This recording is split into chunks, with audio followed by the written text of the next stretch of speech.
The wait is finally over. As part of Canva's October 2024 Droptober release, automatic page numbering has arrived, a feature so many of us have been waiting for.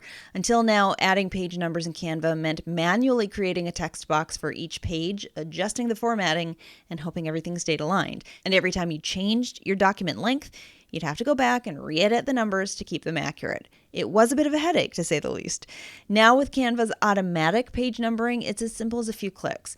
Open your multi-page document, head to the text section, and you'll see a new option called Dynamic Text. Click Page Numbers, and Canva will instantly add numbers to each page in your design, saving you loads of time and effort. Canva gives you a few options to choose from for the page number format. Numbers only, like 1, page followed by the numbers, such as page 1, or a page X of Y format, for example, page 1 of 10. Just pick the one that fits your document style best.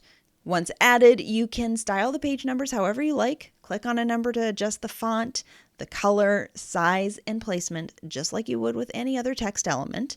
When you're happy with the look, simply apply the styling across all pages for a consistent finish. You can also decide which pages display the numbers. Canva will automatically keep the numbering sequence on all other pages.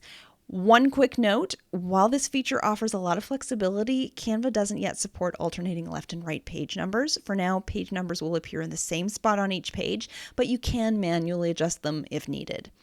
This feature is sure to save you a lot of time in your projects, whether it's a client proposal, a lead magnet, an onboarding guide, or whatever other types of multi-page documents you need to create in your business.